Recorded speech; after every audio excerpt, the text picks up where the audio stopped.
ইসলাম যে পাঁচটি স্তম্ভের উপর ভিত্তি করে দাঁড়িয়ে থাকে, যে পাঁচটি পিলার ইসলামের,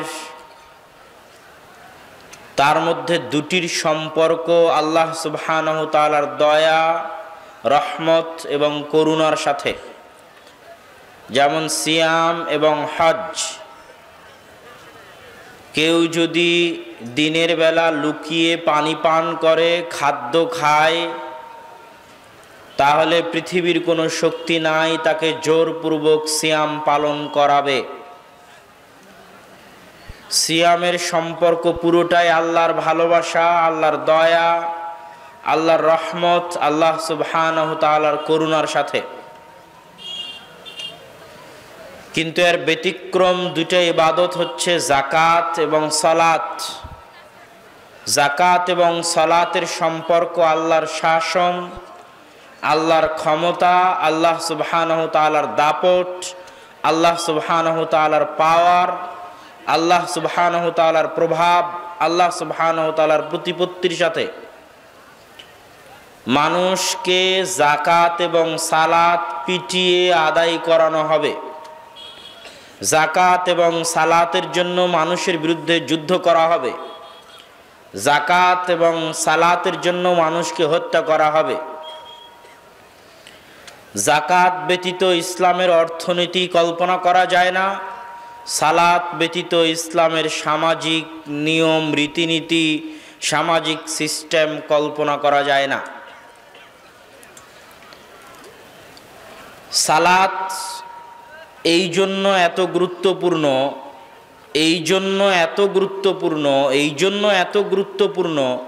যে আল্লাহ সুবহানাহু ওয়া তাআলা মানুষকে সৃষ্টি করেছেন, তিনি বলছেন তার ইবাদতের জন্য বা তার দাসত্বের জন্য। আর তার দাসত্ব এবং ইবাদতের সবচেয়ে বড় মাধ্যম হচ্ছে সালাত। এই জন্য সালাত এত গুরুত্বপূর্ণ যে একজন হিন্দু মুসলমান হবে এরকম কোনো কারণ নাই যেই কারণে তাকে মুসলমান হতে হবে সালাত ব্যতীত। এরকম কোনো কারণ খুঁজে পাওয়া কঠিন এবং মুশকিল আছে। কি জন্য এরকম কোনো কারণ খুঁজে পাওয়া কঠিন এবং মুশকিল আছে? আপনি যখন স্কুলে ভর্তি হতে যান তখন স্কুলের অনেক বিধিনিষেধ থাকে, এটা করা যাবে না, এটা করা যাবে না। মাদ্রাসায় ভর্তি হতে গেছে, মোবাইল চালানো যাবে না, এই খেলা যাবে না, বাইরে সন্ধ্যার পরে বের হওয়া যাবে না, অনেক নিয়ম কানুন, অনেক নিষেধাজ্ঞা। এখন কোনো ছাত্র যদি প্রতিষ্ঠানের সকল নিষেধাজ্ঞা মেনে প্রতিষ্ঠানে ঘুমিয়ে পার করে দেয়, তাহলে তার প্রতিষ্ঠানে ভর্তি হওয়ার কোনো উপকারিতা নেই। এই নিষেধাজ্ঞাগুলো মানার জন্য তাকে প্রতিষ্ঠানে ভর্তি করা হয়নি, তাকে প্রতিষ্ঠানে ভর্তি করা হয়েছে ক্লাস করার জন্য। কিন্তু সার্বিক নিয়ম কানুন বজায় রাখার জন্য কিছু নিষেধাজ্ঞা দেওয়া হয়েছে। কিন্তু সকল নিষেধাজ্ঞা মেনে নিয়ে যদিও ক্লাস থেকে অনুপস্থিত থাকে, মোবাইল চালায় না, সন্ধ্যার পরে বাইরে যায় না, দাড়ি চাছে না, টাকনুর নিচে প্যান্ট পরে না, যা যা নিয়ম কানুন নিষেধাজ্ঞা আছে সব মানে, কিন্তু ক্লাসে যায় না, ক্লাসে উপস্থিত হয় না, তো এই নিষেধাজ্ঞাগুলো মানার কোনো ফল নেই। একজন হিন্দু, হাজারো হিন্দু এরকম আছে, শুধু একজন হিন্দু নয়, হাজারো হিন্দু এরকম আছে যে মদ খায় না, যে জুয়া খেলে না, যে জেনা করে না, চুরি করে না, ব্যভিচারে লিপ্ত হয় না। এগুলো সব ইসলামের নিষেধাজ্ঞা। তো ইসলামে যত নিষেধাজ্ঞা আছে প্রত্যেকটা নিষেধাজ্ঞা ওই হিন্দু মানে। এখন আপনি ওই হিন্দুকে কি জন্য মুসলমান হতে বলবেন? ও তো হিন্দু থাকা অবস্থাতেই চুরি করে না, ও তো হিন্দু থাকা অবস্থাতেই জেনা ব্যভিচার করে না, ও তো হিন্দু থাকা অবস্থাতেই মদ খায় না, ও তো হিন্দু থাকা অবস্থাতেই জুয়া খেলে না, তো কি করতেও মুসলমান হবে? ইসলামের সব নিষেধাজ্ঞা তো মানছে হিন্দু থাকতে। ওকে আপনি এমন কিছু দেখাতে পারবেন না ইসলামের যেটা মানার জন্য ওকে মুসলমান হতে হবে সালাত ব্যতীত, ইল্লা সালাত। কি জন্য? ওই হিন্দু যদি গরিব হিন্দু হয় তো ওর উপর জাকাত নাই, বলতে পারবেন না যে জাকাত মানার জন্য তুমি মুসলমান হও। ওই হিন্দু যদি গরিব হয় ওকে বলতে পারবেন না যে হজ করার জন্য মুসলমান হও, হজ ওর উপর ফরজই নয়। আর 12 মাসে 1 মাস ক্লাস করার জন্য কেউ স্কুলে ভর্তি হয় না, ওই রকম পাগল ধর্ম ইসলাম নয়। তো প্রত্যেক দিন আপনি কি করতে মুসলমান হলেন রে বাবা? করবেনটা কি? কেন মুসলমান হবে? কি করতে মুসলমান হবে? সালাত ব্যতীত এরকম কিছু পাবেন না যেটা বলতে পারবেন আপনি যে সালাত আদ এইটা করার জন্য মুসলমান হচ্ছে, সালাত ব্যতীত। এই জন্য রাসূল সাল্লাল্লাহু আলাইহি ওয়াসাল্লাম বলেছেন, আল ফারকু বাইনাল মুমিনি ওয়াল মুশরিক, আল ফারকু বাইনাশ শিরকি ওয়াল মুমিন। মুশরিক এবং মুমিন, কাফের এবং মুমিন, তার মধ্যে পার্থক্য সৃষ্টিকারী হচ্ছে সালাত। একজন হিন্দু আর একজন মুসলমানের মধ্যে পার্থক্য সৃষ্টিকারী হচ্ছে সালাত।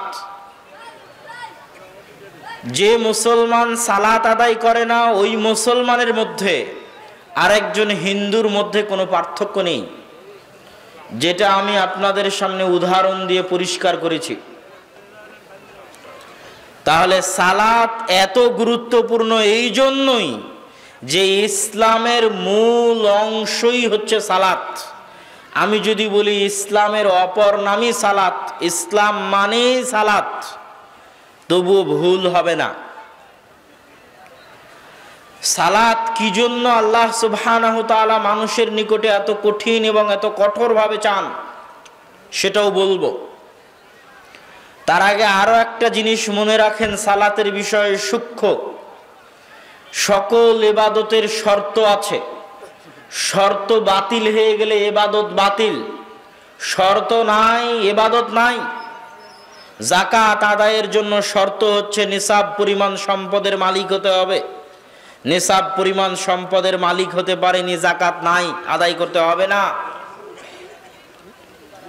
প্রত্যেক ইবাদতের জন্য শর্ত আছে। আপনাকে সিয়াম পালন করতে হলে সুস্থ শরীরের হতে হবে।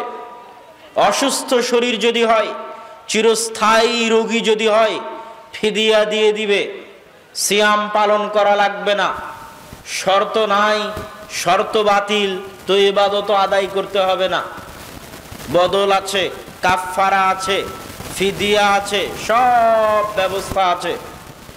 কিন্তু সালাত এমন এক ব্যতিক্রম ইবাদত, সালাত এমন এক ব্যতিক্রম ইবাদত যার সকল শর্ত যদি বাতিল হয়ে যায় তবুও সালাত বাতিল হবে না। সব শর্ত একসাথে যদি অনুপস্থিত থাকে, একসাথে নাই। সালাত আদায় করতে হলে পবিত্র হতে হয়। এত প্রস্তুতি অন্য ইবাদতের জন্য লাগে না যত প্রস্তুতি সালাতের জন্য লাগে। কিন্তু সব প্রস্তুতি যদি বাতিল হয় তবুও সালাত আদায় করতে হবে। সালাত আদায় করার জন্য পবিত্র হতে হয়। পবিত্র হওয়ার জন্য পানি লাগে, পানি নাই, মাটি দিয়ে তায়াম্মুম করতে হয়, মাটি নাই। বিনা পানি বিনা তায়াম্মুমে সালাত আদায় করতে হবে। পানি নাই এই অজুহাতে সালাত বাতিল হবে না। তায়াম্মুমের মাটি নাই এই অজুহাতে সালাত বাতিল হবে না, যে সালাত আদায় করব না, এই অজুহাত কেউ দিতে পারবে না। পবিত্র পোশাক পরে সালাত আদায় করতে হয়। পবিত্র পোশাক যদি না থাকে, অপবিত্র পোশাকে সালাত আদায় করতে হবে। কেউ দুনিয়াতে অজুহাত দিতে পাবে না যে আমার জামায় পেশাব লেগে আছে, কেমনে সালাত আদায় করি, এই অজুহাত সালাতের জন্য বাতিল। অন্য কোনো ইবাদতের ক্ষেত্রে অজুহাত চলতে পারে। এই শর্ত যদি অনুপস্থিত থাকে যে আমার জামা পরিষ্কার নয়, আমার জামা পবিত্র নয়, পেশাব লেগে আছে, এই শর্ত দিয়ে সালাত, এই অজুহাত দিয়ে সালাত বাতিল হবে না। সালাত আদায় করার জন্য দাঁড়িয়ে সালাত আদায় করতে হয়। দাঁড়িয়ে আদায় করা যায় না, বসে আদায় করতে হবে। বসে আদায় করা যায় না, শুয়ে আদায় করতে হবে। শুয়েও আদায় করা যায় না, হাত পা কিছু নড়ে না, হুঁশ বুদ্ধি যতক্ষণ আছে ততক্ষণ সালাত আদায় করতে হবে। আপনি কল্পনা করেন যে একজন মানুষের মধ্যে একসাথে এগুলো সব শর্ত যদি অনুপস্থিত থাকে, সব ধরেন একজন মানুষ ইরাকের আবু গারিব কারাগারে অথবা আফগানিস্তানের গুয়ান্তানামো বে কারাগারে আছে, ওর ওখানে অজু করার পানি নাই, তায়াম্মুম করার মাটি নাই, ওর কাছে পবিত্র পোশাক তো বহু দূরের কথা, কাপড়ই নাই, উলঙ্গ অবস্থায় আছে। তাহলে একজন মানুষ উলঙ্গ অবস্থায় আছে, কাপড় নাই, একজন মানুষ তার কাছে অজু করার পানি নাই, তায়াম্মুম করার মাটি নাই, কেবলামুখী হয়ে সালাত আদায় করতে হয়, কেবলা চিনতে পারে না কোন দিকে কেবলা, তাহলে ও কেবলাও চিনে না। ওকে বসে দাঁড়িয়ে সালাত আদায় করতে হবে, দাঁড়াতে পারে না, বসে সালাত আদায় করতে হবে, বসতে পারে না, শুয়ে সালাত আদায় করতে হবে, হাত পা নাড়াতে পারে না, অচল অথর্ব অকেজো, অত্যাচারের কারণে অচল অথর্ব অকেজো হয়ে গেছে। সালাত আদায় করতে হলে সূরা ফাতিহা জানতে হয়, কোরআন জানতে হয়, ওর কোরআনও জানা নাই, সূরা ফাতিহাও জানা নাই। এই অজুহাতে সালাত বাতিল হবে না যে আমার তো সূরা ফাতিহা জানা নাই, কেমনে সালাত আদায় করব, এই অজুহাতে সালাত বাতিল হবে না। সবগুলো শর্ত যদি অনুপস্থিত থাকে একজন ব্যক্তির মধ্যে, একজনের মধ্যে, আলাদা আলাদা বলিনি, ওই একজনের মধ্যে, ওই একজন উলঙ্গ অবস্থায় আছে, অজু করেনি, তায়াম্মুম করেনি, কেবলা চিনে না, দাঁড়িয়ে নাই, বসে নাই, শুয়ে অচল অথর্ব হয়ে আছে, বড় ফরজ গোসলের উপর আছে, সামান্য ছোট অপবিত্রতার কথা বলিনি, ফরজ গোসল, রাতে স্বপ্ন দোষ হয়েছে, ফরজ গোসল অবস্থায় আছে, হতেই পারে, স্বাভাবিক। একসাথে একজন মানুষের মধ্যে এগুলো সব শর্ত অনুপস্থিত থাকতে পারে। কোরআন পড়তে হয়, কোরআন জানে না, সূরা ফাতিহা মুখস্থ থাকতে হয়, সূরা ফাতিহা জানে না, ওই একজন ব্যক্তি, কোনো শর্তই নাই সালাত আদায়ের, তবুও কেউ বলতে পারবে না যে ওর সালাত মওকুফ হয়ে গেছে। ওকে ওই অবস্থাতেই সালাত আদায় করতে হবে। এই রকম ব্যতিক্রম ধর্মী ইবাদত হচ্ছে সালাত।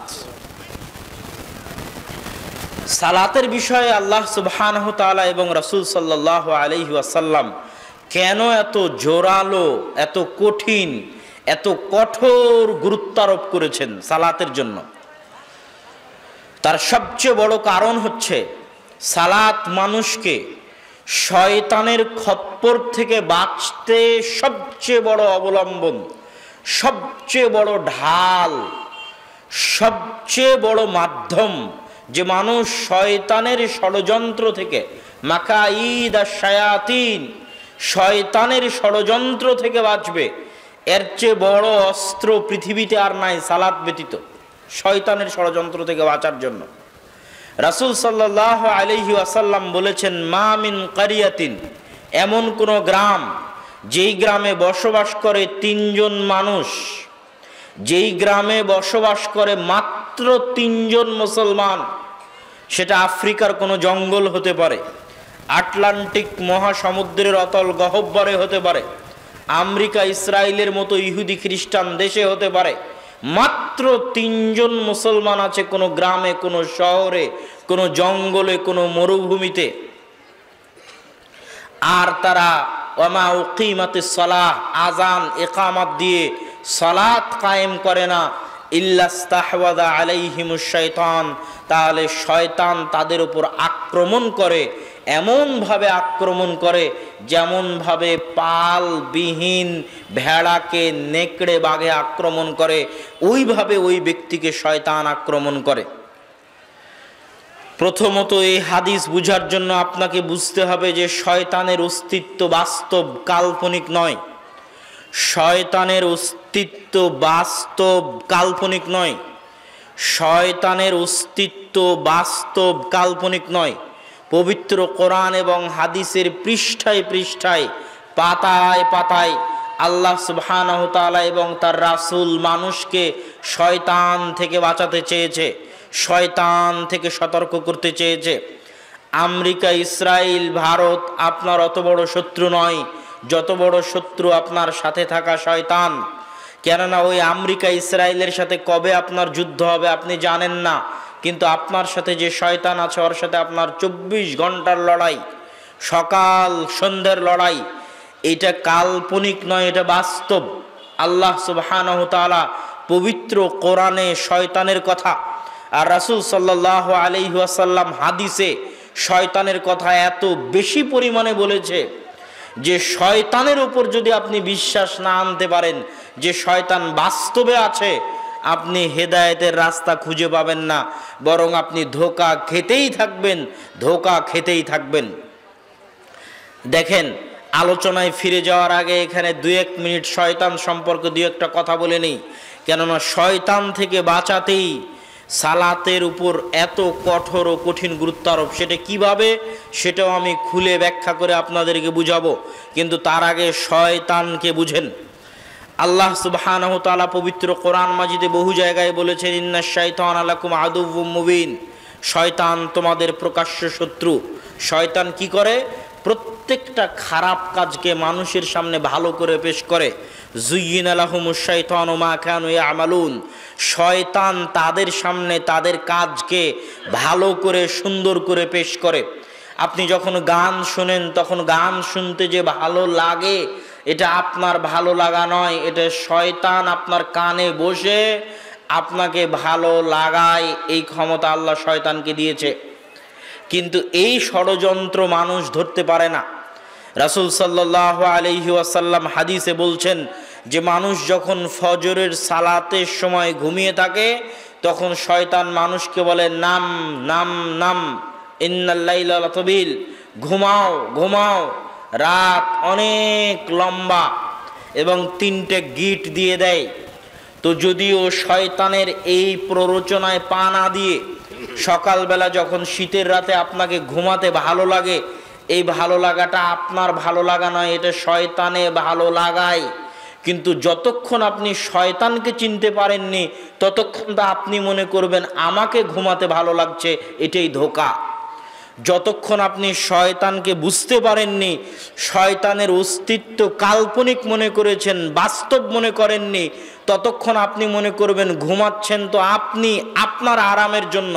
কিন্তু আজকে যদি আমার বক্তব্য শুনে বুঝতে পারেন যে শয়তান কাল্পনিক কোনো চরিত্র নয়, এটা একটা রিয়াল বাস্তব চরিত্র, এবং শয়তানের এই পাওয়ার, এই ক্ষমতা আল্লাহ দিয়েছে, এবং এই পৃথিবীটাকে আল্লাহ সুবহানাহু ওয়া তাআলা একটা গেমের মতো, ওই যে হাজারো যুবক আছে যারা গেম খেলে, এরা জানে যে গেম খেলতে গেলে ভিলেন না হলে গেম খেলে মজা নাই।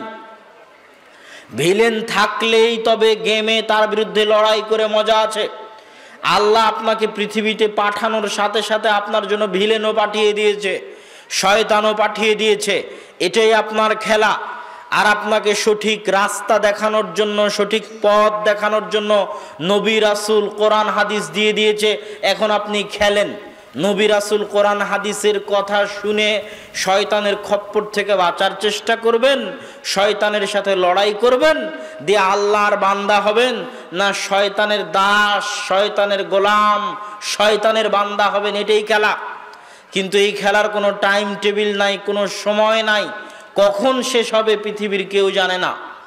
তো শয়তানের অবস্থাকে যদি আপনি কাল্পনিক মনে করেন, ধোঁকায় পড়বেন।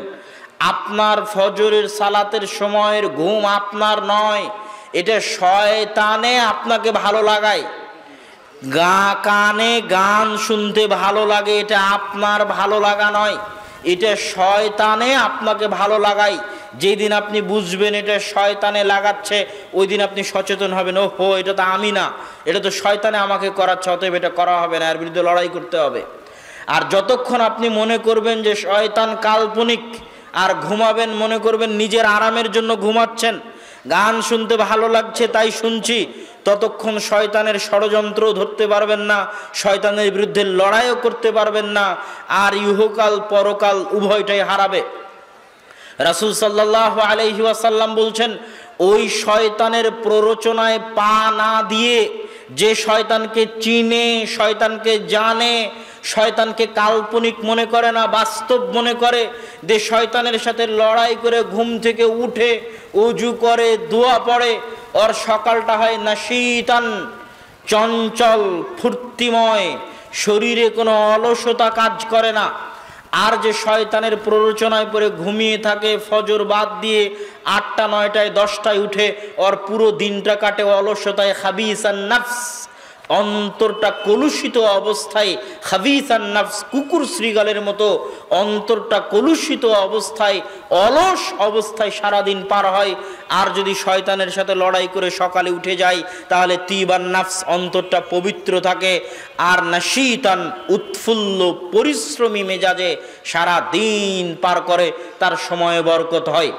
শয়তান যে কাল্পনিক নয়, বাস্তব, তার আপনাকে আমি কয়েকটা উদাহরণ দেই। হাদিসের পৃষ্ঠে পৃষ্ঠে, পাতায় পাতায় উল্টালে, কোরআনেরও পৃষ্ঠে পৃষ্ঠে, পাতায় পাতায় উল্টালে আপনি দেখবেন শয়তান, হাদিসও উল্টালে দেখবেন শয়তান। রাসূল সাল্লাল্লাহু আলাইহি ওয়াসাল্লাম বলছেন, মা মিন মাউলুদিন ইল্লা ওয়াশ শাইতানু ইয়ামাসসুহু, এমন কোনো আদম সন্তান জন্মগ্রহণ করে না যে আদম সন্তানকে শয়তানে স্পর্শ করে না, শয়তানে টাচ করে না, এরকম কোনো আদম সন্তান পৃথিবীতে জন্মগ্রহণ করেনি। যখন সে জন্ম নেয় প্রথমেই শয়তান টাচ করে, ফায়াস্তাহিল্লু সারিখা, আর শয়তানের টাচে ও চিৎকার করে কেঁদে ওঠে। সন্তান জন্ম নেওয়ার পর যে কেঁদে ওঠে, এটা শয়তানের আঘাতে কেঁদে ওঠে, এটা কাল্পনিক নয়। শয়তান বাস্তব, বাস্তবে শয়তানে টাচ করে, এই জন্য কেঁদে ওঠে। শয়তান কাল্পনিক নয়, বাস্তব। রাসূল সাল্লাল্লাহু আলাইহি ওয়াসাল্লাম বলছেন, ইল্লা মারিয়াম ওয়া ইবনুহা, তবে মারিয়াম এবং তার ছেলে ঈসাকে শয়তানে হাত লাগায়নি জন্মের পরে। মা মিনকুম মিন আহাদিন, তোমাদের মধ্যে এমন কেউ নেই যার সাথে তার কারিন থাকে না। কারিনুম মিনাল মালাইকা ওয়া কারিনুম মিনাশ শাইতান, সব সময় দুইটা বন্ধু থাকে। জন্মের পর থেকে প্রত্যেক মানুষের সাথে দুইটা বন্ধু থাকে। আমার সাথে আছে, আপনার সাথে আছে। এটা কাল্পনিক নয়, এটা বাস্তব। আপনি যখনই এটাকে বাস্তব বিশ্বাস করতে পারবেন তখন হেদায়েতের রাস্তা খুলে যাবে। আর যদি বাস্তব বিশ্বাস করতে না পারেন, হেদায়েতের রাস্তা কোনোদিন খুলবে না। সব সময় আপনার সাথে দুইজন বন্ধু থাকে, একটা হচ্ছে ফেরেশতা বন্ধু, আর একটা হচ্ছে শয়তান বন্ধু। আপনার অন্তরে যত খারাপ কাজের পরিকল্পনা জাগে ওটা শয়তানে দেয়, আর যত ভালো কাজের পরিকল্পনা জাগে ওইটা ফেরেশতায় দেয়।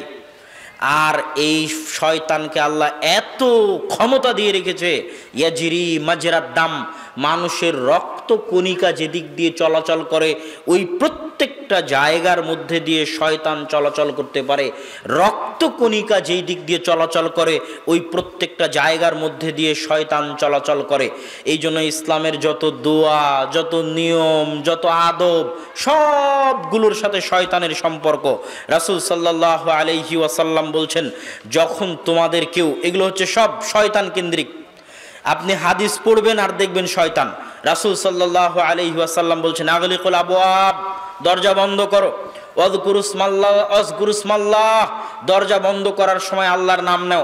ফাইন্না শাইতানা লা ইফতাহু বাবান মুগলাকা, কেননা শয়তান ওই দরজা খোলে না যেই দরজা আল্লাহর নাম নিয়ে বন্ধ করা হয়েছে। এটা কাল্পনিক নয়, এটা বাস্তব। এই প্রত্যেকটা হাদিস আপনি হাদিস পড়লেই দেখবেন শয়তান। ওয়াখাম্মিরু আনিয়াতাকুম ওয়াজকুরুসমাল্লাহ, তোমাদের পাত্র ঢেকে দাও আর আল্লাহর নাম নাও, বিসমিল্লাহ বলে পাত্র ঢাকো। যেই পাত্র বিসমিল্লাহ বলে ঢাকা হয়েছে ওই পাত্র শয়তানে খোলে না। মান আকালা, যে ব্যক্তি খায়, ওয়ালাম ইয়াযকুর ইসমাল্লাহ, আর আল্লাহর নাম না নেয়, ইয়াকুলু মাআহু শাইতান, তার সাথে শয়তানে খায়। এটা কাল্পনিক নয়, এটা বাস্তব। ইদা দাখালা আহাদুকুম ফি বাইতিহি, যখন তোমাদের কেউ বাড়িতে প্রবেশ করে, ওয়ালাম ইয়াযকুর ইসমাল্লাহ, কিন্তু আল্লাহ সুবহানাহু ওয়া তাআলার নাম নেয় না। আল্লাহর নাম মানে আসসালাম, এটা হচ্ছে আল্লাহর নাম। সালাম মানে শান্তি, শান্তি আল্লাহর নাম। যখন তোমাদের কেউ বাড়িতে প্রবেশ করে আর আল্লাহর নাম নেয় না, মানে আসসালামু আলাইকুম বলে না, সালাম আল্লাহর নাম, শান্তি আল্লাহর নাম, আসসালামু আলাইকুম বলে না, তখন শয়তানে চিৎকার করে বলে আর সঙ্গী সাথীদেরকে, এই সঙ্গী সাথী, এই বাড়ি তোমাদের মাবিতুকুম ওয়া আশাকুম, এই বাড়িতে তোমাদের থাকার জায়গা, এই বাড়িতে তোমাদের খাওয়ার জায়গা, এখানে থাকো, খাও, আড্ডা দাও। আর যদি ঢোকার সময় বলে আসসালামু আলাইকুম, তাহলে শয়তান তার সঙ্গী সাথীকে বলে এই বাড়িতে তোমাদের থাকারও ব্যবস্থা নাই, এই বাড়িতে তোমাদের খাওয়ারও ব্যবস্থা নাই। এই হাদিস কাল্পনিক নয়, বাস্তব। আসলেই যদি আপনি সালাম দিয়ে বাড়িতে প্রবেশ করেন তাহলে শয়তান বাড়িতে থাকতে পায় না, শয়তান আছে আপনার সাথে সব সময় 24 ঘন্টা আছে। এতক্ষণ আমি শুধু শয়তানেরই হাদিস পড়ছি। শয়তানের সাথে লড়াই করতে শিখাই সিরাতে মুস্তাকিমের রাস্তা পেয়ে যাওয়া। আর যে শয়তানকে চিনতে পারলো না, বুঝতে পারলো না, বিশ্বাস করতে পারলো না, অনুভব করতে পারলো না, শয়তানকে প্রকৃতভাবে বিশ্বাস করতে পারলো না, অনুভব করতে পারলো না, ও খারাপ কাজ করবে আর মনে করবে আমার আনন্দের জন্য করছি, খারাপ কাজ করবে আর মনে করবে আমার মজার জন্য করছি। কিন্তু ওর শত্রু ভিলেন, ওই যে আল্লাহ তৈরি করে দিয়েছে ইবলিস আর তার বাহিনী, ও যে ওকে প্ররোচনা দিয়ে ওয়াসওয়াসা দিয়ে করাচ্ছে, এটার মাথায় জীবনেও কাজ করবে না। এই জন্য শয়তান সম্পর্কে আমাদের জ্ঞান থাকতেই হবে। সম্মানিত উপস্থিতি, রাসূল সাল্লাল্লাহু আলাইহি ওয়াসাল্লাম শয়তান সম্পর্কে বলতে গিয়ে বলছেন, যখন তোমাদের ইদা তাইমা আহাদুকুম, যখন তোমাদের কেউ খায়, ফাসাকাতাত লুকমাতান, আর তার হাত থেকে কোনো লোকমা পড়ে যায়, মিয়াদি ফাসাকাতাত লুকমাতুন মিন ইয়াদি, তার হাত থেকে কোনো লোকমা, কোনো দানা, খাদ্যের দানা পড়ে যায়, ফাল ইউমিত মা রাবাহু মিনহা, সে যেন ওই দানা উঠিয়ে দানার সাথে লেগে থাকা ময়লা ধুয়ে ফেলে সেটা আবার খেয়ে নেয়। ওয়ালা ইয়াদাহা লিশ-শাইতান, ওই দানাকে যেন শয়তানের জন্য না রাখে, ওই দানাকে যেন শয়তানের জন্য না রাখে। আর যখন তোমাদের কেউ খায় তখন যেন ইয়ালা আকায়াদা, তার হাত চেটে খায়, এই জন্য যে সে জানে না যে তার কোন দানাতে বরকত আছে, এটাকে যেন সে শয়তানের জন্য না রাখে। কোন দানায় বরকত আছে এটা সে জানে না। কি জন্য? ফাইন্না শাইতানা ইয়ারসুদুন নাস আলা কুল্লি শাইইন হাত্তা ইনদা মাতামিহ, শয়তান ওঁত পেতে থাকে মানুষের প্রত্যেকটা পদক্ষেপে। ইয়ারসুদুন নাস, আল্লাহ রাসূল বলছেন শয়তান ওঁত পেতে থাকে মানুষের প্রত্যেকটা পদক্ষেপে, এমনকি মানুষের খাবারের সময়ও শয়তান ওঁত পেতে বসে থাকে। যদি খাবার বিসমিল্লাহ বলে খেলো কিনা, ওঁত পেতে বসে আছে। ডান হাতে খেলো কিনা, ওঁত পেতে বসে আছে। যদি তোমাদের কেউ ডান হাতে না খায়, বাম হাতে খায়, তাহলে তার সাথে শয়তান খায়। রাসূল সাল্লাল্লাহু আলাইহি ওয়াসাল্লামের হাদিস। ওয়াল্লাহি, আল্লাহর কসম, এগুলো একটাও কাল্পনিক কথা নয়, প্রত্যেকটা বাস্তবে শয়তান এই কাজগুলো করে। বাস্তবে শয়তান আপনার খাবার টেবিলে বসে আছে, আপনার কার্যক্রম ওঁত পেতে বসে সে পর্যবেক্ষণ করছে এবং দেখছে, এবং যেখানেও সুযোগ পাবে ওখানেও আপনার উপর হামলা করবে।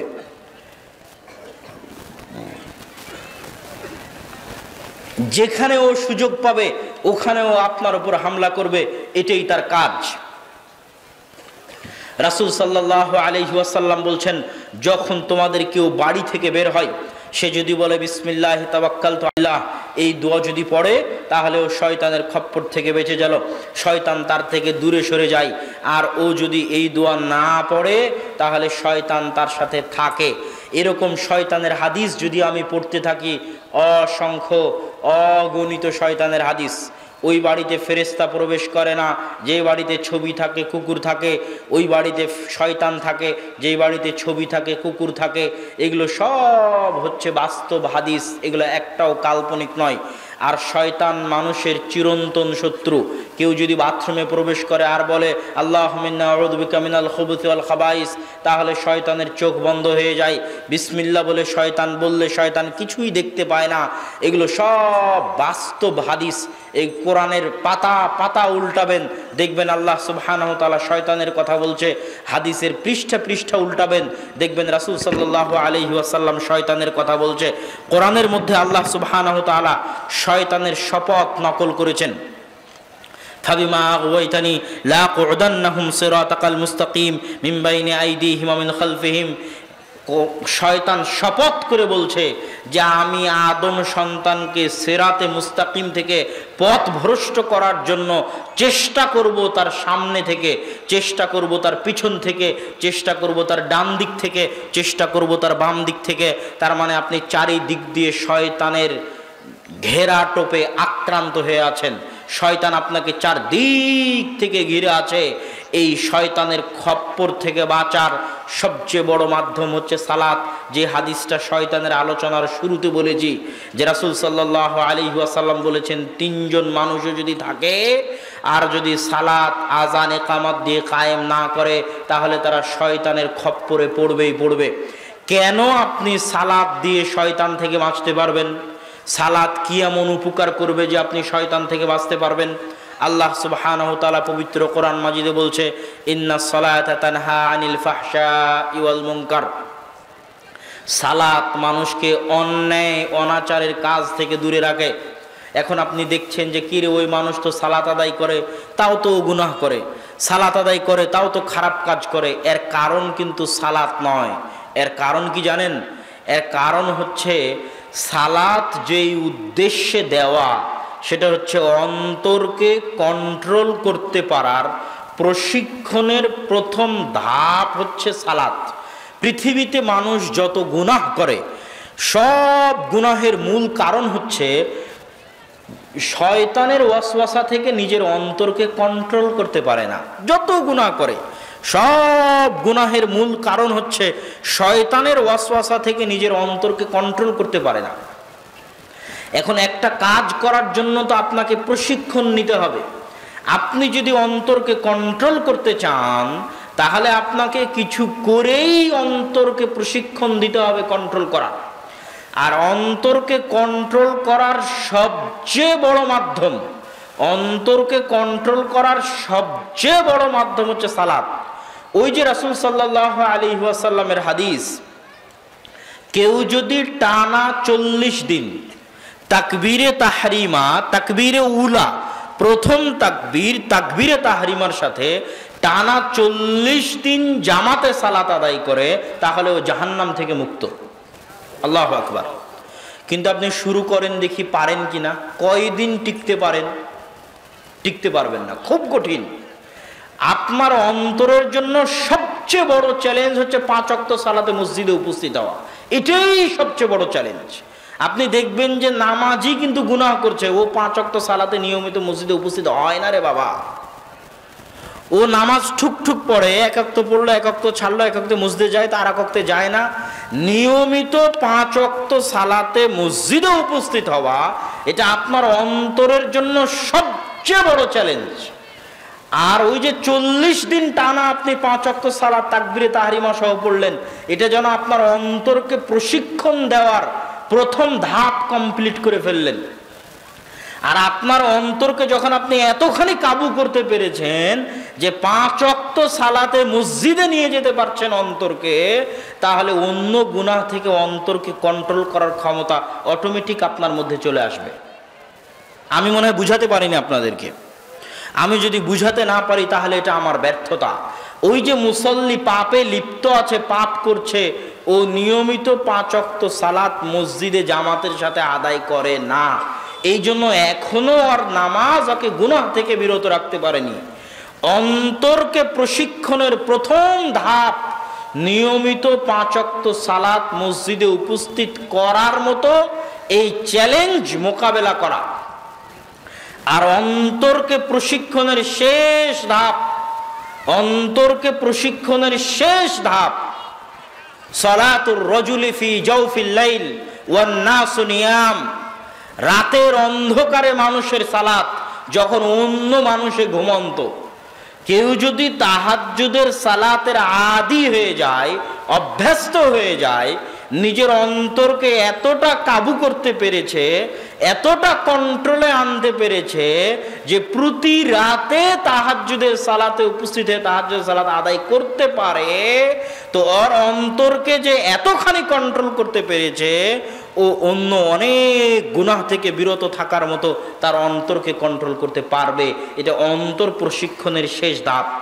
আর প্রথম ধাপ হচ্ছে 5 ওয়াক্ত সালাতে জামাতে উপস্থিত হতেই হবে। 5 ওয়াক্ত সালাতে জামাতে উপস্থিত হলেন না মানে আপনার হেদায়েতের রাস্তা বন্ধ হয়ে যাচ্ছে, আপনার গুনাহের রাস্তা খুলতে থাকতেছে। এই জন্যই রাসূল সাল্লাল্লাহু আলাইহি ওয়াসাল্লাম বলেছেন, শয়তানের খপ্পর থেকে বাঁচার প্রথম অস্ত্র হচ্ছে 5 ওয়াক্ত সালাতে জামাতে উপস্থিত হওয়া। এখানে আপনাকে আরো একটা মজার জিনিস বলি সালাত সম্পর্কে, যেটা সচরাচর আমাদের দেশের 90% মানুষ জানেও না, বুঝেও না, বলেও না। সেটা কি? সেটা হচ্ছে একজন মুসল্লির সালাতকে খাটো করা হয় তার গুনাহ দিয়ে, তার পাপ দিয়ে। মুসল্লির সালাতকে খাটো করা হয় তার গুনাহ দিয়ে, তার পাপ দিয়ে। বলে আরে ওর নামাজ দিয়ে কি হবে, ওর বউ তো পর্দা করে না, ওর নামাজ দিয়ে কি হবে, ও তো ঘুষ খায়, ওর নামাজ দিয়ে কি হবে, ও তো সুদ খায়, ওর নামাজ দিয়ে কি হবে, ও তো সুদী ব্যাংকে চাকরি করে। এখানে তার সালাতকে খাটো করা হচ্ছে তার গুনাহ দিয়ে, তার সালাতকে খাটো করা হচ্ছে তার গুনাহ দিয়ে। অথচ বিষয়টা এমন নয়। হ্যাঁ, আমরা তাকে উদ্বুদ্ধ করার জন্য বলতে পারি যে আপনি সালাত আদায় করেন, তো কেন ঘুষের সাথে জড়িত আছেন, উদ্বুদ্ধ করার জন্য তাকে বলতে পারি, কিন্তু তার ঘুষের কারণে তার সালাতকে খাটো করতে পারি না। কি জন্য? এখানে আপনাকে দুটো সূক্ষ্ম জিনিস বলে রাখি সালাত সম্পর্কে।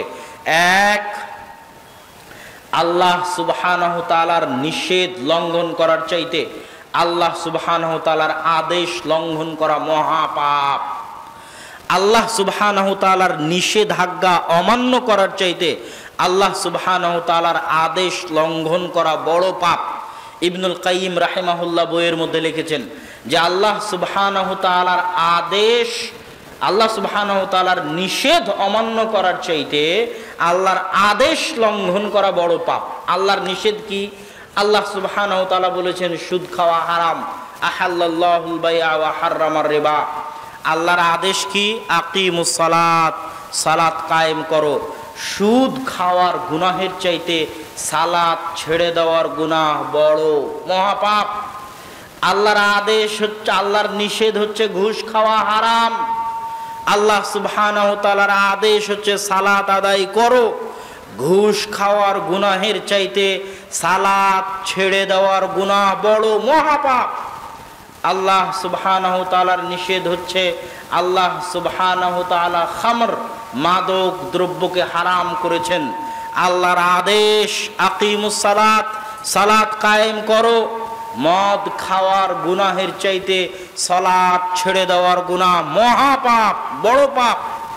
আল্লাহ সুবহানাহু তাআলার নিষেধ বিড়ি সিগারেট খাওয়া হারাম, নেশাদার দ্রব্য হারাম। বিড়ি সিগারেট খাওয়ার গুনাহের চাইতে সালাত ছেড়ে দেওয়ার গুনাহ মহাপাপ, বড় পাপ। আল্লাহ সুবহানাহু তাআলার নিষেধ হচ্ছে জেনা করা হারাম, জেনা করার গুনাহের চাইতে সালাত ছেড়ে দেওয়ার গুনাহ মহাপাপ, বড় পাপ। আল্লাহ সুবহানাহু তাআলার নিষেধ অমান্য করার চাইতে আল্লাহর আদেশ, আল্লাহর অর্ডার, আল্লাহর আদেশ, আল্লাহর অর্ডার অমান্য করা মহাপাপ, বড় পাপ। এই জন্য কেউ যদি সুদ খায় তবুও সালাত আদায় করতে বাধ্য, কেউ যদি ঘুষ খায় তবুও সালাত আদায় করতে বাধ্য, কেউ যদি অন্যায় কাজে লিপ্ত থাকে তবুও সালাত আদায় করতে বাধ্য, কেউ যদি নেশাদার দ্রব্য পান করে তবুও সালাত আদায় করতে বাধ্য। নেশাদার দ্রব্যের অজুহাতে, সুদের অজুহাতে, ঘুষের অজুহাতে, হারাম ইনকামের অজুহাতে সালাত বাদ দিতে পাবে না। আর ওর গুনাহের কারণে ওর সালাতকে ছোটও করা যাবে না। কি জন্য? ইবনুল কাইয়িম রাহিমাহুল্লাহ লিখছেন তার বইয়ের মধ্যে যে ব্যক্তি একই সাথে সুদও খাচ্ছে, তার আগে একটু ভূমিকা বলে নিই। আমাদের মনের মধ্যে কি প্রশ্ন কাজ করে? আমাদের মনের মধ্যে প্রশ্ন কাজ করে যে আল্লাহ সুবহানাহু তাআলা এবং তার রাসূল তো বলে দিয়েছেন, কি বলেছেন? মাতাআমুহু হারামুন ওয়া মাশরাবুহু হারামুন ওয়া মালবাসুহু হারামুন। এর খাদ্যদ্রব্য হারাম, এর পোশাক হারাম, এর পানীয় হারাম। আর ইন্নাল্লাহা তাইয়্যিব, আল্লাহ সুবহানাহু তাআলা পবিত্র, পবিত্র ব্যতীত অন্য কিছু গ্রহণ করেন না। এর আয়, ইনকাম, উপার্জন সবই হারাম। তো আল্লাহ সুবহানাহু তাআলা এর ইবাদত কবুল করবেন না, এ কথা ঠিক। রাসূল সাল্লাল্লাহু আলাইহি ওয়াসাল্লাম বলেছেন, কেউ যদি মদ পান করে, কেউ যদি নেশাদার দ্রব্য পান করে, তাহলে তার 40 দিন ইবাদত কবুল হবে না, এ কথা ঠিক। কিন্তু ইবনুল কাইয়িম রাহিমাহুল্লাহ বলছেন এ কথা ঠিক, তার ইবাদত কবুল হবে না। কিন্তু যদি সুদ খাওয়ার পাশাপাশি সালাত আদায় না করে, তাহলে ওর দুটো গুনাহ, একটা তো সুদ খাওয়ার গুনাহ, আর একটা হচ্ছে সুদ খাওয়ার চাইতে বড় গুনাহ সালাত ছেড়ে দেওয়ার গুনাহ। আরও যদি সুদ খাওয়ার পাশাপাশি সালাত আদায় করে, তাহলে হারাম ইনকামের জন্য ওর ইবাদত আল্লাহর দরবারে কবুল হবে না, তথা সালাতের যত ফজিলত আছে একটা ফজিলতও পাবে না। সালাতের কারণে গুনাহ মাফ হয়ে যায়, সালাতের কারণে গুনাহ ঝরে যায়, সালাতের কারণে মানুষের মর্যাদা বাড়ে, সালাতের কারণে মানুষের সম্মান বাড়ে। সালাতের যত ফজিলত আছে একটাও পাবে না, সালাতের যত নেকি আছে একটাও পাবে না, কিন্তু সালাত ছেড়ে দেওয়ার গুনাহ থেকে বেঁচে যাবে। আল্লাহর দরবারে সালাত কবুল হবে না মানে নেকি পাবে না, কিন্তু সালাত বাদ দিলে যে গুনাহ হতো, যেটা সুদ খাওয়ার চাইতে বড় গুনাহ, সালাত ছেড়ে দিলে যে গুনাহ হতো, যেটা ঘুষ খাওয়ার চাইতে বড় গুনাহ, সালাত ছেড়ে দিলে যে গুনাহ হতো, যেটা গান বাজানোর চাইতে বড় গুনাহ, সালাত ছেড়ে দিলে যে গুনাহ হতো, যেটা বিড়ি সিগারেট খাওয়ার চাইতে বড় গুনাহ, ওই গুনাহ থেকে ও বেঁচে যাবে। তখন আর গুনাহ থাকলো শুধু একটা, যেই অপরাধ যেই পাপে ওই লিপ্ত আছে, শুধু ওই একটা গুনাহই তার বাকি থাকলো। আর সালাত ছেড়ে দেওয়ার গুনাহ থেকে বেঁচে গেল, কিন্তু সালাত যেহেতু আর কবুল হবে না, সেহেতু সালাতের জন্য কোনো নেকি পাবে না। আমি আপনাদেরকে সালাতের গুরুত্ব বুঝাতে পারছি কিনা আমি জানি না, তবে এতটুকু আপনাদেরকে স্পষ্ট করতে চাই যে আপনি যত বড় অপরাধী হন, আপনি যত বড় পাপী হন, আপনার জামা যত অপবিত্র থাক, আপনার কোনো দোয়া দরুদ মুখস্থ নাই, আপনার কোনো সূরা ফাতিহা কোনো কোরআনের তেলাওয়াত মুখস্থ নাই, আপনার মুখে দাড়ি নাই, মাথায় টুপি নাই, পরনে কাপড় নাই, আর 24 ঘন্টা আপনি গুনাহে লিপ্ত, তবুও আপনি সালাত ছাড়তে পাবেন না। সালাত আদায় করতে আপনি বাধ্য, করতেই হবে। ওই সালাতই একদিন আপনাকে ওই গুনাহগুলো ছাড়ার রাস্তা তৈরি করে দিবে ইনশাআল্লাহ। কিন্তু যদি আপনি সালাত ছেড়ে দেন, তাহলে ওই গুনাহ থেকে বাঁচার আর কোনো রাস্তা খুঁজে পাবেন না। অতএব সালাত হচ্ছে এমন একটা জিনিস যেটা আপনাকে হেদায়েতের রাস্তায় নিয়ে যাবে। সালাত এত গুরুত্বপূর্ণ, সালাত এত গুরুত্বপূর্ণ, সালাত এত গুরুত্বপূর্ণ যে মানুষ তার জীবনে যত আমল করবে, কোনো আমল আল্লাহ সুবহানাহু ওয়া তাআলা গ্রহণ করবেন না সালাত ব্যতীত। রাসূল সাল্লাল্লাহু আলাইহি ওয়াসাল্লাম বলেছেন, আউয়ালু মা ইউহাসাবু বিহিল আবদু ইয়াউমাল কিয়ামাহ সালাত, ফাইন সালুহাত সালুহা সাইরু আমালিহি ওয়া ইন ফাসাদাত ফাসাদা সাইরু আমালিহি। কিয়ামতের মাঠে প্রথম হিসাব হবে সালাতের। আর এক হাদিসে রাসূল সাল্লাল্লাহু আলাইহি ওয়াসাল্লাম বলেছেন, আউয়ালু মা ইউকদা বিহি ইয়াউমাল কিয়ামাহ আদ-দাম আদ-দিমা। কিয়ামতের মাঠে প্রথম বিচার হবে রক্তের। তাহলে প্রথম হিসাব হবে সালাতের, প্রথম বিচার হবে রক্তের। বিচার আর হিসাব এক নয়, বিচার আর হিসাব এক নয়, বিচার আর হিসাব এক নয়। বিচারে কোনো আপোষ নাই, হিসাবে আপোষ হতে পারে।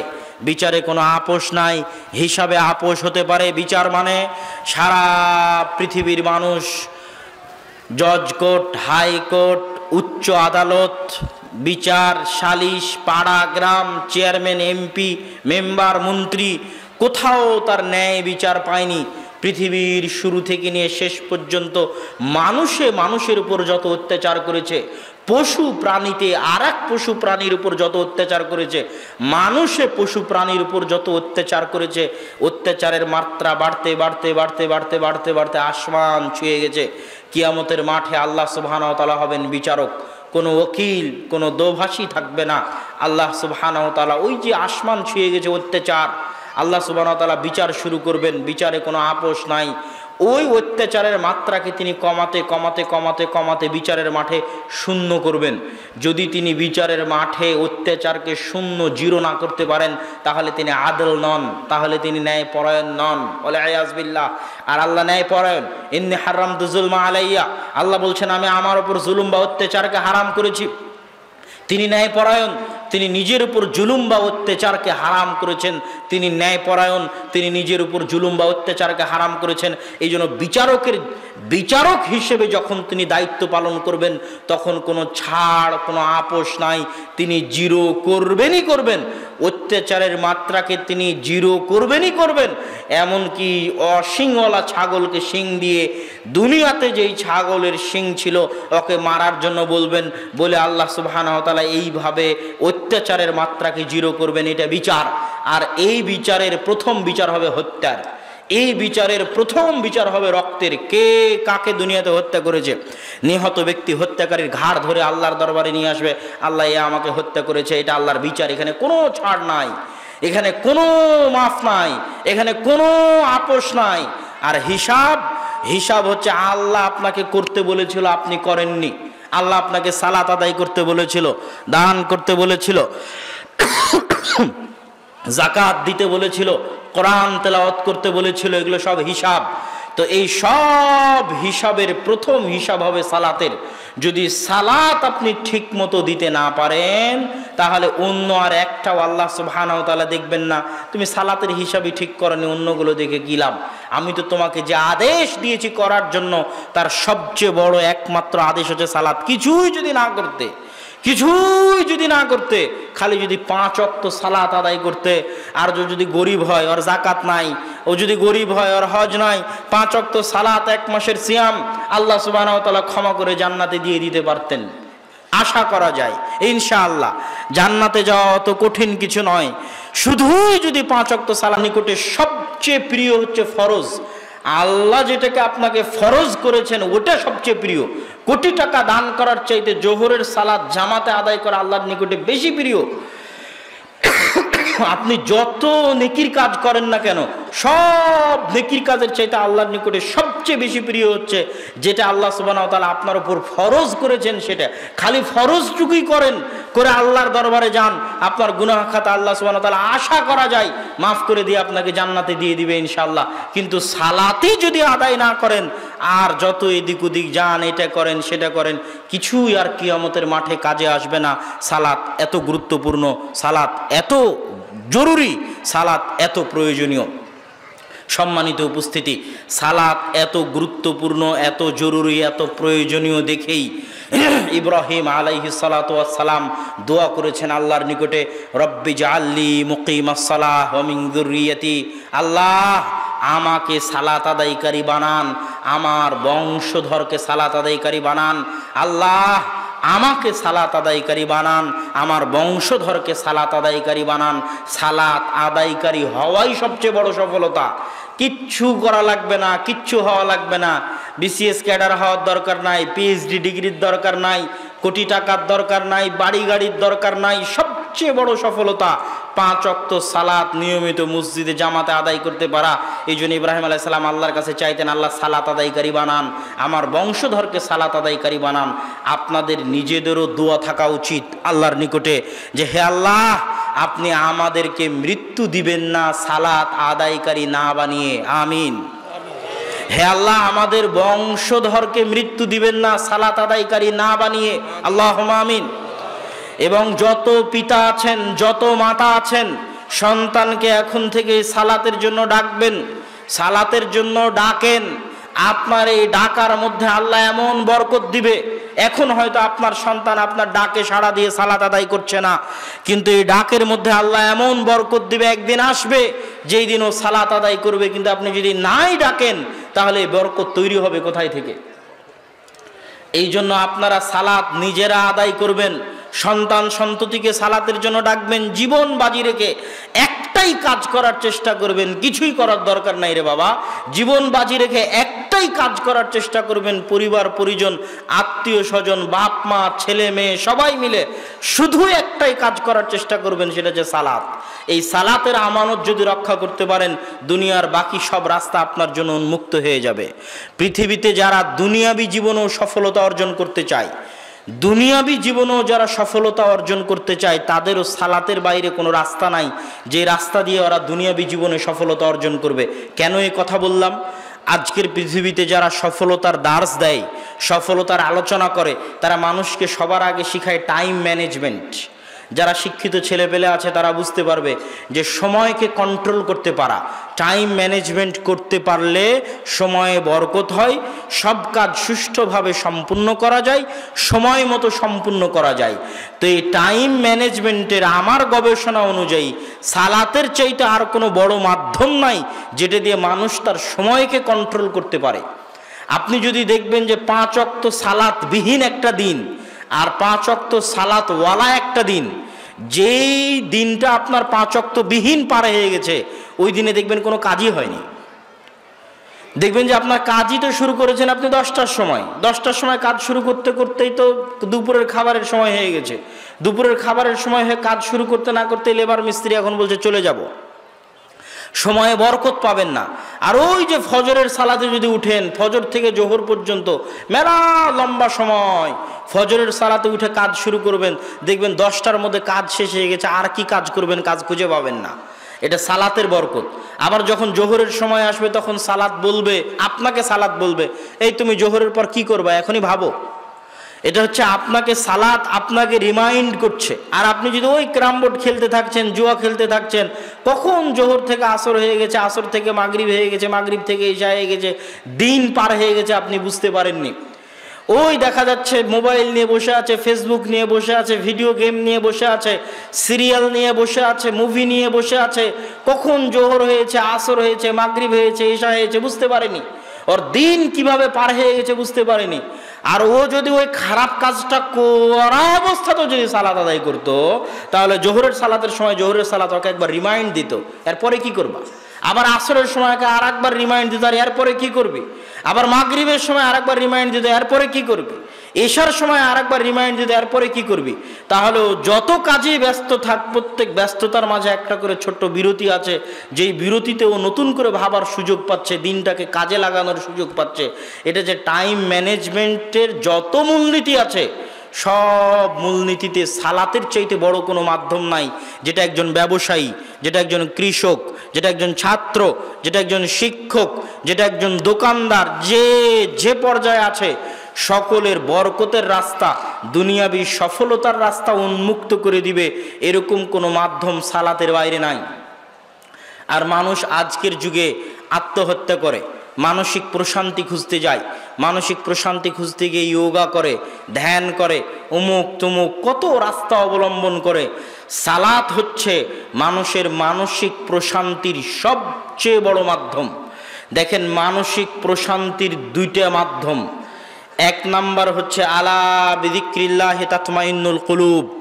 আর এটার সাথে সালাতের সম্পর্ক এত ওতপ্রোত যে আমাদের দেশের মানুষও ঠিকভাবে বুঝে না যে সালাত আসলে কেন এত জরুরি করে ফরজ করা হয়েছে। এটা যে যিকরুল্লাহর কারণে সালাত ফরজ করা হয়েছে, এটা মানুষ বুঝতে পারে না।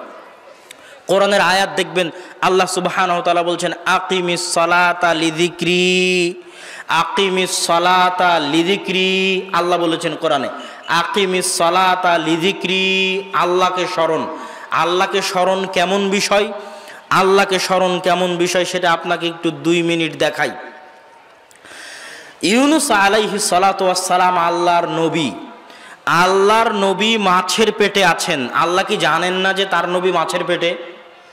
অবশ্যই জানে আল্লাহ সুবহানাহু ওয়া তাআলা যে তার নবী মাছের পেটে।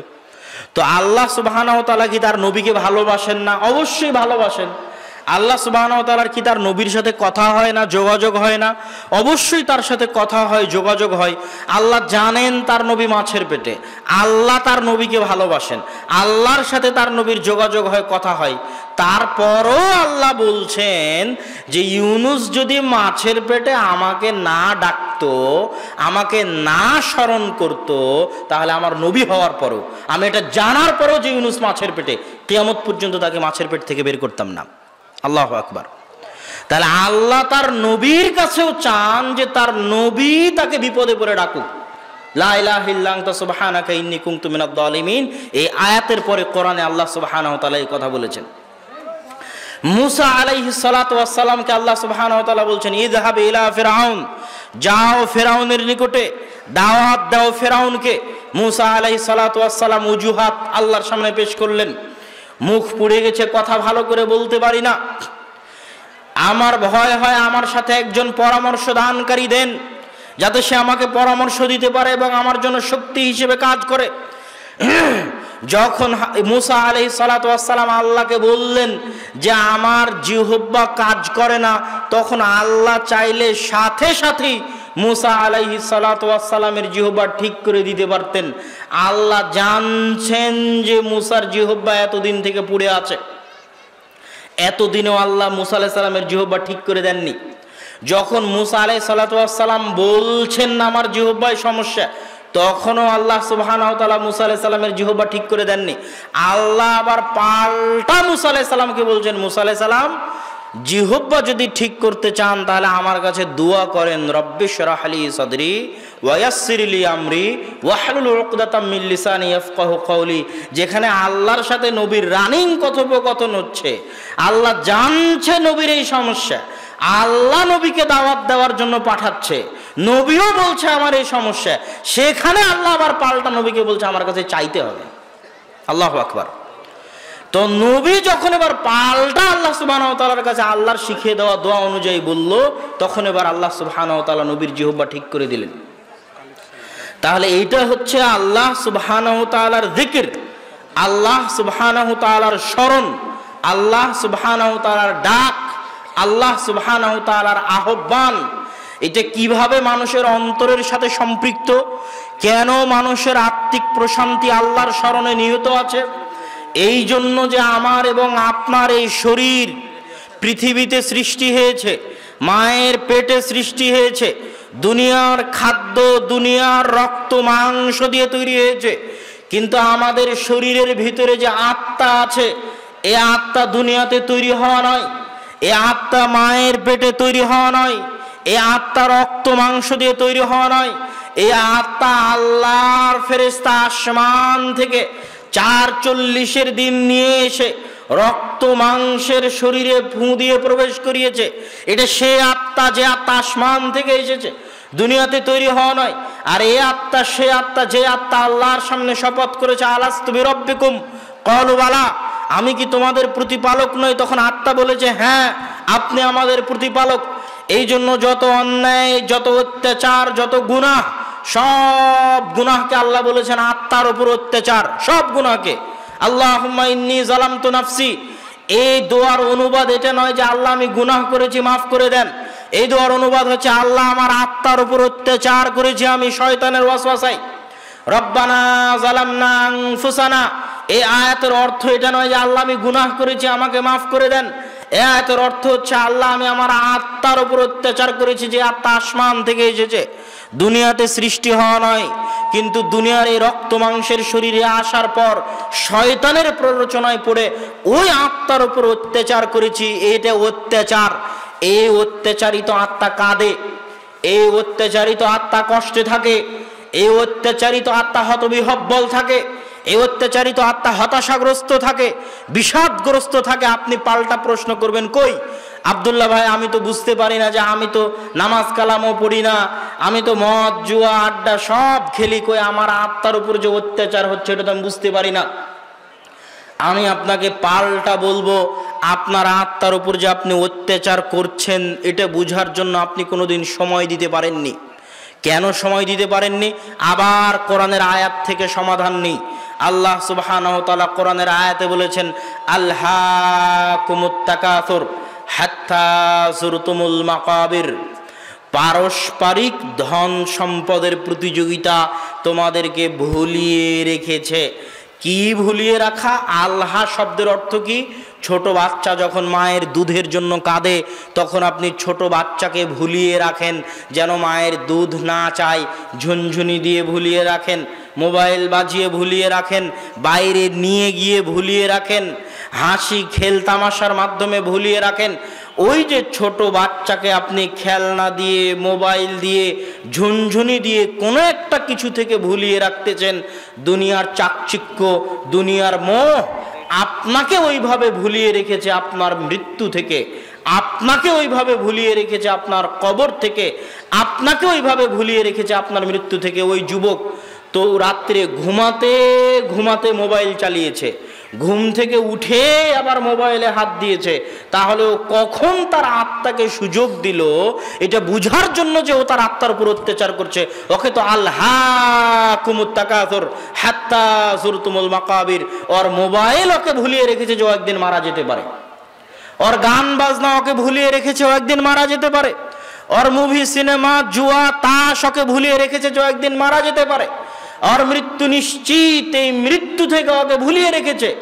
যখনই আপনাকে আমি চ্যালেঞ্জ দিয়ে বলছি আপনি একটা সেকেন্ড আপনার আত্মাকে সময় দেন না, একটা সেকেন্ড সময় দেন নির্জন রাত্রিতে, মোবাইল বন্ধ করে দিয়ে পৃথিবীর মানুষজন, স্ত্রী পুত্র আত্মীয় স্বজন, ধন সম্পদ সব কিছু থেকে আলাদা হয়ে একটা সেকেন্ড আপনার আত্মাকে সময় দিয়ে দেখেন, আপনার চোখ দিয়ে যদি পানি না বের হয়েছে, আপনার আত্মার উপর অত্যাচার করার কারণে, আপনার মৃত্যুর স্মরণে, নিশ্চিত মৃত্যুর স্মরণে আপনার চোখ দিয়ে যদি পানি না বের হয়েছে, তাহলে আপনি মনে করবেন যে আমি আলোচনা আপনাদেরকে ভুল বুঝিয়েছি, কোরআন হাদিস আমি ভুল বুঝেছি, কোরআন হাদিস আমি সঠিকভাবে বুঝতে পারিনি। আপনি আপনার আত্মাকে সময় দেন না। আল্লাহকুমুত তাকাসুর, আপনার মৃত্যুকে আপনি শয়তানের ধোকায় পড়ে সবসময় ভুলে থাকার চেষ্টা করেন যে আমি মারা যাব। মানুষ আপ্রাণ চেষ্টা করে এটা ভুলে থাকার যে মানুষ মারা যাবে। রাত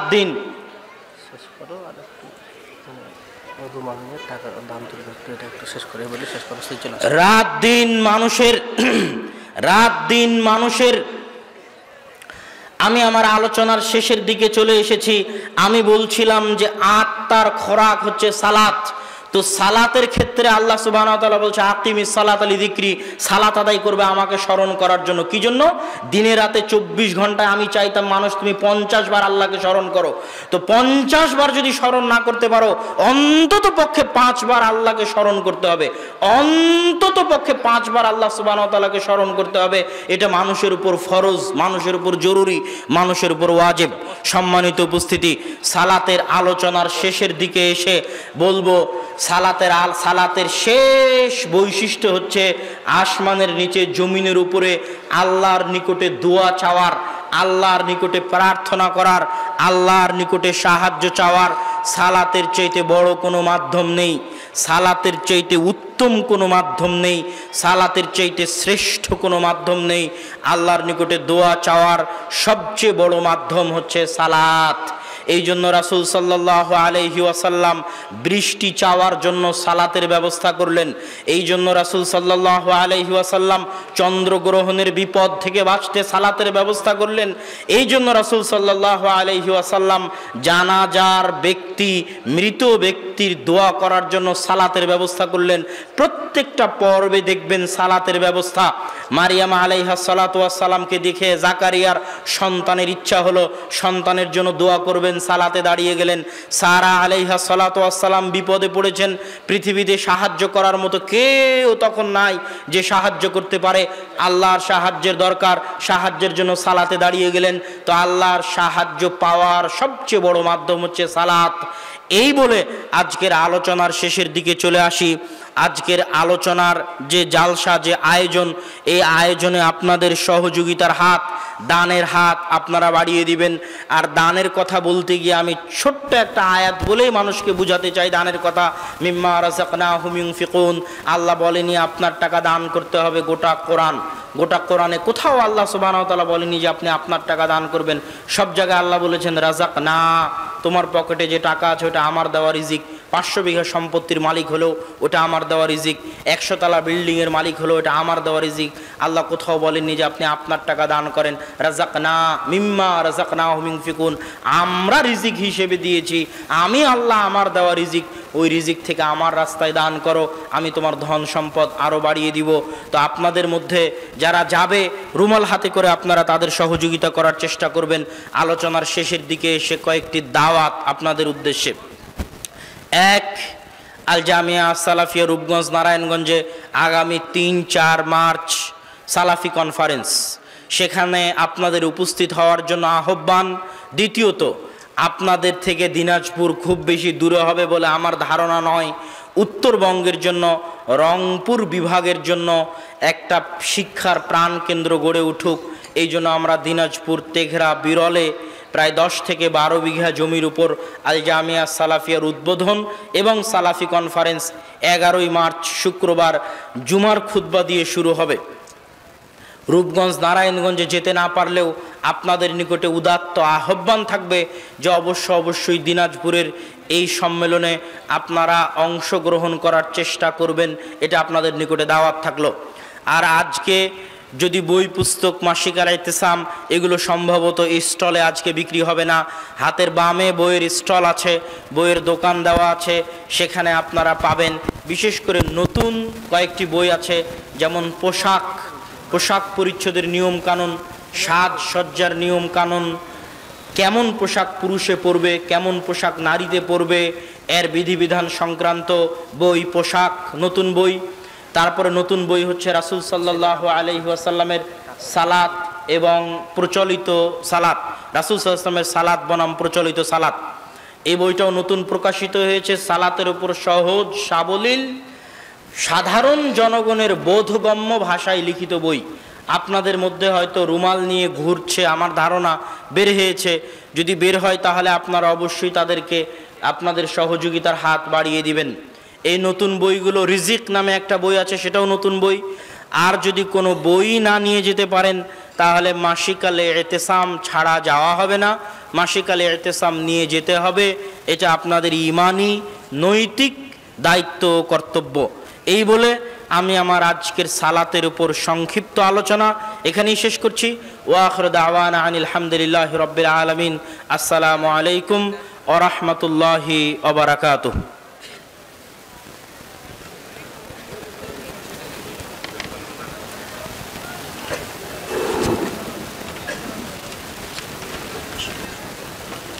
আসসালামু আলাইকুম ওয়া রাহমাতুল্লাহ। দাওয়াতুত তাফসীর ইসলামী মহাসম্মেলনের আজকের প্রধান আলহামদুলিল্লাহ আমাদের মাঝে এসে উপস্থিত হয়েছেন। আপনারা অবগত আছেন যে একটি মাহফিল আয়োজন করার জন্য অনেক কষ্ট